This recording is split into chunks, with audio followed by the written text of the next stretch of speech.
This cowboy helped a starving mute native child. The next day, 98 warriors lined up outside his barn. The morning air was too still. Not the kind of stillness that calms a man. The kind that makes the birds go quiet. Silas Baird stood on the front porch of his ranch house, one hand cradling a chipped tin cup, the other resting near the stock of his Winchester leaning against the doorframe. His boots were off. The ground still held the night's cool, but the sky above was hardening to pale orange, dry and mean. And there on the ridge across the valley moved a shadow, then another, then many. He squinted. Dust rose like a slow breath behind a line of riders. At first it looked like just a few, maybe half a dozen, but the more he stared, the more he saw. Dozens. They rode in silence. No whooping, no war cries, no chaos. Only deadly order, the way a thunderhead moves when it knows it doesn't have to roar to be feared. By the time the first sunbeam kissed the valley floor, 98 Comanche warriors had spread across the front side of his property in a perfect arc, like a noose tightening. Silas didn't reach for his rifle. Not yet. Instead, he turned his head slightly toward the open barn door to his left. Inside, wrapped in a quilt, a small figure huddled in the hayloft. Too quiet to cry, too scared to move. The girl, tiny, mute, still too thin from what she'd endured, but alive. Because of him, she peeked through a crack in the door, and their eyes met. He nodded once, soft, reassuring. She ducked out of sight. He stepped down from the porch, bare feet pressing into dust, and walked slow toward the front yard fence line. The warriors didn't shout. They didn't move, but they watched him like wolves studying a wound. Silas could see their leader now, broad-shouldered, older, face lined with grief instead of age, feathers on his chest, claws on his wrists. The chief. The man said nothing, but his eyes burned like coals. Silas cleared his throat. "I ain't sure what you heard," he said calmly, voice carrying just enough. "But that little girl inside, I didn't take her. I found her." No reaction. "I fed her, patched her up. She didn't have a voice then. Still don't." He paused. "I reckon you know who she is." Still silence. But the warriors began dismounting, quiet, deliberate, spreading. The chief took one step forward. Silas watched him, jaw tightening. "I'm not your enemy," he said. The chief finally moved his hand, pointed, not at the girl, at Silas, and then he raised his spear slowly into the air. Silas sighed and whispered, "So that's how it's gonna be." He stepped back, took his rifle, not to shoot, but to brace himself. And inside the barn, a young girl who had wandered the desert for 8 days without a word, pressed her hands over her ears and prayed in silence. 8 days earlier, the desert stretched wide and merciless beneath a white sky. No wind, no shade, just heat and silence, and the distant buzz of flies over something dead. A single figure wandered through that silence, barefoot, bleeding, barely more than a shadow. The girl was maybe 10, maybe younger. Hard to tell through the sunburn and dust. Her eyes, big and storm-colored, stared straight ahead without blinking. She wasn't walking. She was surviving. One more step, then one more. And then, none. She collapsed face first into the sand beside a dry mesquite root and didn't move. Silas Baird had no reason to be out that far.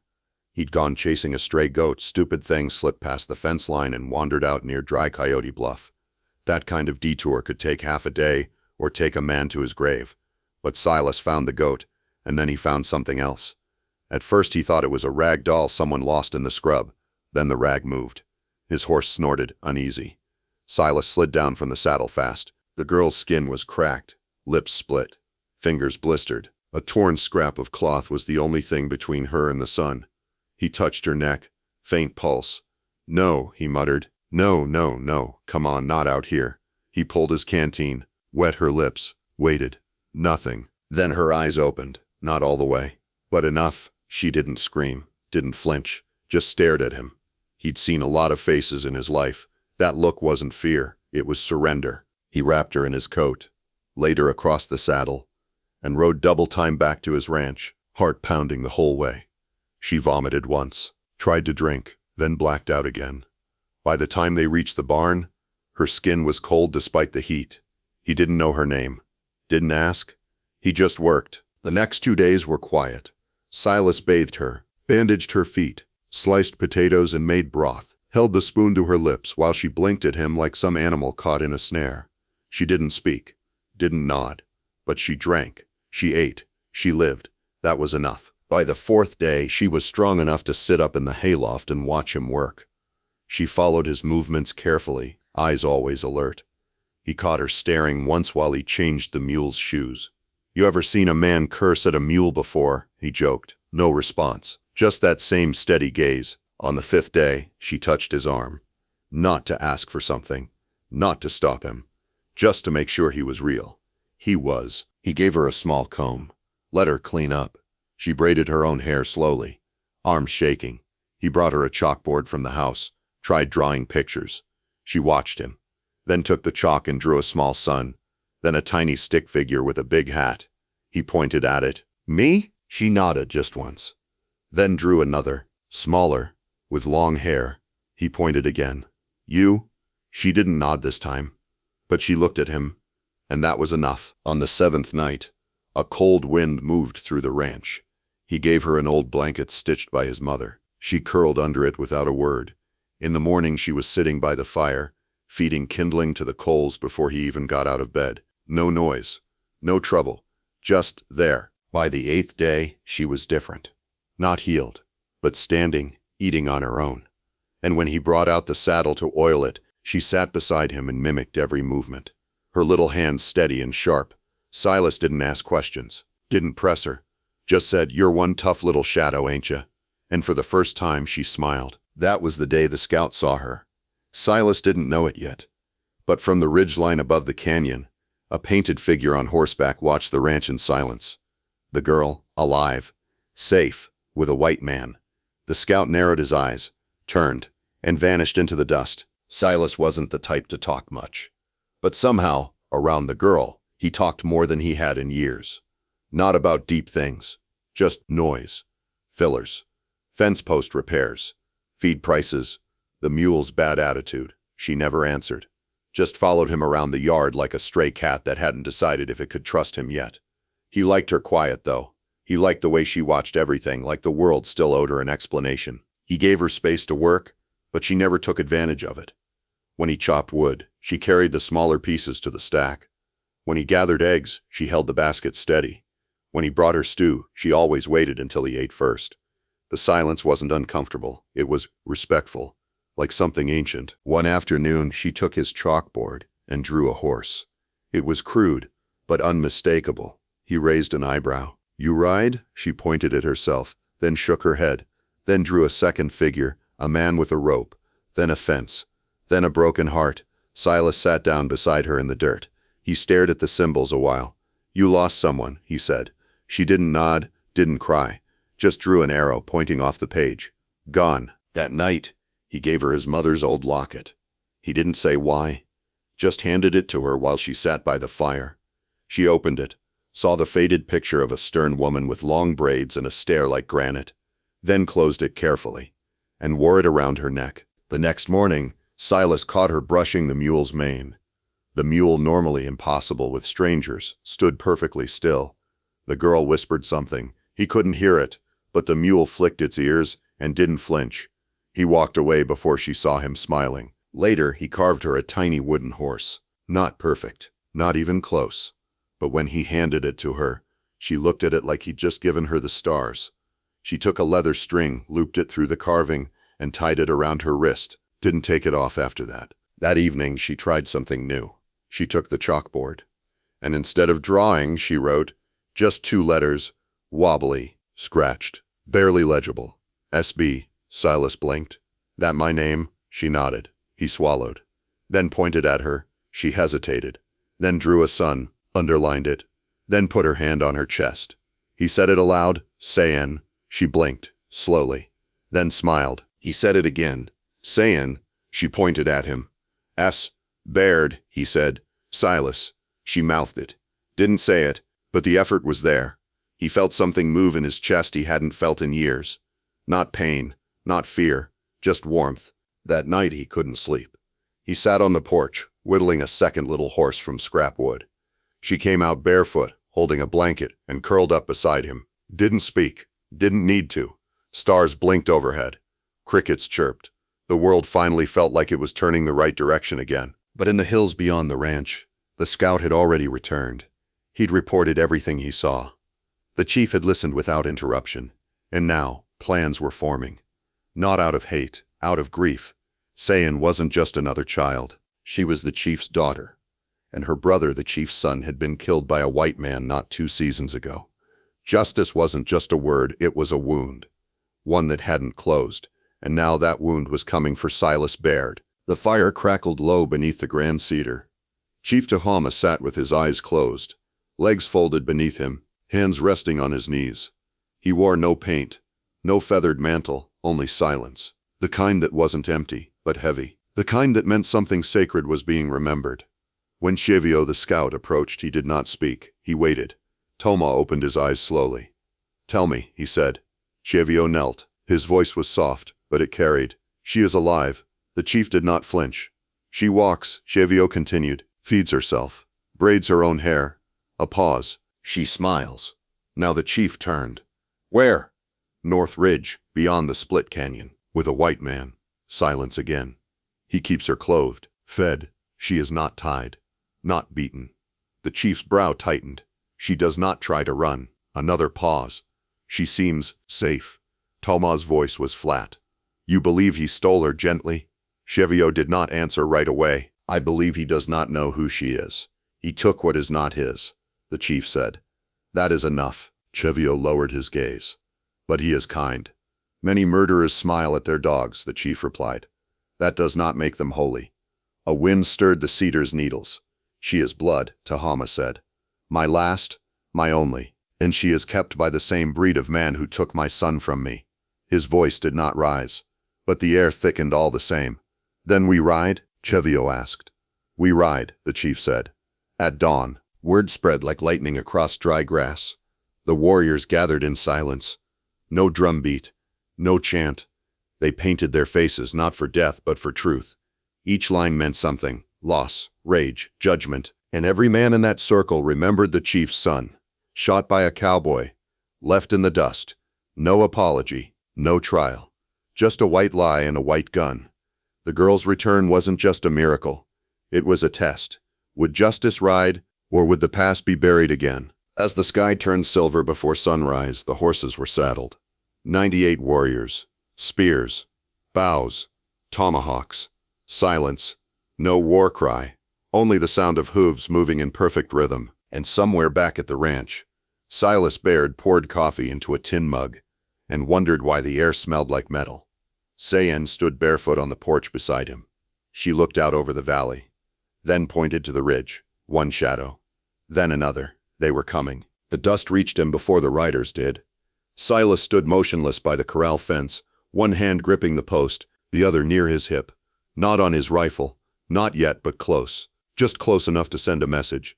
"I'm not running." Sayan stood behind him, half hidden by the barn's shadow. Her small hand clutched the edge of the wall, her eyes locked on the approaching storm. By the time the hooves stopped kicking up dirt, the ranch was surrounded. They came in a crescent, a line of history carved in flesh and paint. 98 Comanche warriors. Spears gleamed. Horses pawed the ground. Not a single face smiled. And at the center stood the chief. He dismounted slowly, his feet landing with the weight of years behind them. Silas stepped forward. "Morning," he said. The words felt dry in his mouth. "You must be her people." No answer. The chief stared through him. "I don't want trouble," Silas continued. "That girl you're looking for, she wandered into the desert. I found her. She was near dead." He pointed at the barn. "She's safe. You can see for yourself." Still silence. Then the chief lifted one hand. Chevio translated. "You speak as if your words matter, but they do not." Silas raised an eyebrow. "No?" Chevio's face was unreadable. "You are white. You hold what is ours. That is enough." "I didn't hold her," Silas said. "I saved her." "She did not return," Chevio replied. "She stayed." Silas took a breath. "Because she trusted me." The chief said something sharp and short. "She is blood of the chief," Chevio translated. "And your kind killed his son." Silas felt his chest tighten. "I'm not him," he said. "They wear the same skin," the chief muttered. Chevio didn't translate that. Silas took another step forward. "Look, if she wants to leave, I won't stop her. But if you think I hurt her, you're wrong." A low murmur passed through the warriors. Then one of them moved. Fast. A young warrior broke formation, spear in hand, rushing toward the barn. Sayan gasped. Silas's body moved on instinct. He stepped between them and shoved the warrior back with his forearm. The man stumbled, recovered, and reached again. That's when Silas grabbed his rifle. Not to fire, he flipped it in his hands and slammed the stock into the warrior's chest. The man dropped, and everything changed. 3 warriors lunged. Silas ducked, twisted, swept one's legs, and blocked a tomahawk strike with the wooden length of his rifle. He didn't shoot, not once, but he fought. Hard. Every hit was clean, precise, defensive. A warrior grabbed his shoulder. Silas elbowed him in the ribs and spun, kicking sand into another's face. Behind him, Sayan crouched low, hands over her mouth, eyes wide with horror. Warriors closed in, but Silas didn't run. He pivoted, slammed a fist into one face, blocked a knee, tripped another. He fought like a man with nothing left but purpose. 1, 2, 3 more down. Blood on his lip, bruises rising, but still standing, still protecting, still not aiming to kill. Chevio watched in stunned silence. The cowboy was alone, surrounded, bleeding, and yet he held the line. Even the warriors began to hesitate. The chief raised a hand. They paused. A circle of dust and tension. Silas stood in the center, heaving breath, swaying on his feet. Around him, 48 warriors lay groaning or unconscious. The rest waited, watching, judging. The chief stepped forward. Sayan crawled behind a rain barrel, her tiny body trembling. The chief stopped 3 feet from Silas, raised his spear, and said something sharp. Chevio looked grim. He says, "Any last words?" Silas looked around. Blood ran from his eyebrow. His jaw hung open. One knee buckled, but he straightened. Then he looked past the chief, at the girl. Her eyes glistened with tears, and in that moment, Silas smiled, soft, genuine. "I wish you'd understand someday," he said, voice hoarse, "that not all white men are bad people." Then he locked eyes with Sayan. "I don't regret helping you." She burst into tears. The chief raised his spear, and the spear paused midair. A breath held, a heartbeat stretching long. Then a scream, sharp, cracked, wild. Sayan, it cut through the dust and blood and silence like a thunderclap. The chief froze. The warriors froze. Even Silas turned his head slowly, disbelief washing over his bruised face. The girl hadn't made a sound in all the time he'd known her. Not a whisper, not a sob. And now she screamed, not once, but twice, 3 times. The sound raw, like it had been buried inside her chest for 10 years and clawed its way out all at once. She stumbled forward from behind the barrel, arms shaking, legs trembling. "Stop," she gasped, voice weak but real. "Please, stop." Everyone stared. The chief's mouth parted, but no words came. Sayan's small hands balled into fists. "He saved me." Her voice cracked, but she pushed through. Desert, no food, no water. No one came. But he did. She pointed at Silas, her whole body shaking. "He carried me, gave me water, washed my feet, slept beside the fire so I'd be warm. He is not bad." The chief lowered his spear slightly. Sayan took another step. "He gave me his name when I had none, a bed when I was cold, a voice when I didn't know I had one." She collapsed to her knees, sobbing. Silas took one wobbling step toward her before his leg gave out. The chief caught him, not to finish him, to keep him from falling. For a second, no one moved.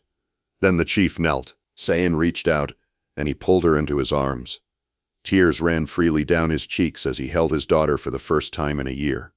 A breathless murmur spread through the tribe. Some sheathed their weapons. Others simply stared, like they'd just seen the dead rise. Chevio stepped forward slowly, unsure whether to speak. Then he saw the chief bow his head over Sayan and begin to shake. He was crying, openly, without shame. Sayan whispered something into his shoulder. He nodded, and slowly, the chief turned to face Silas again. The cowboy was barely upright, covered in dirt and sweat and blood, one eye nearly swollen shut. But he stood. The chief approached, slower this time. Chevio followed behind. "Your strength is great," Chevio translated, "but your mercy is greater." Silas didn't reply, didn't need to. The chief pulled a pendant from his own neck, a carved disc of buffalo bone, and placed it into Silas's hand, then touched his own heart, then Silas's, then Sayan's. Chevio translated the gesture. "You are tied now. by the thread that cannot be cut. Sayan stood beside her father now, holding his hand with one and reaching out for Silas with the other. He took it. Her fingers wrapped around his like a lifeline, and for the first time she said his name aloud. Silas. He almost collapsed again. The tribe opened then, not in celebration but in acceptance.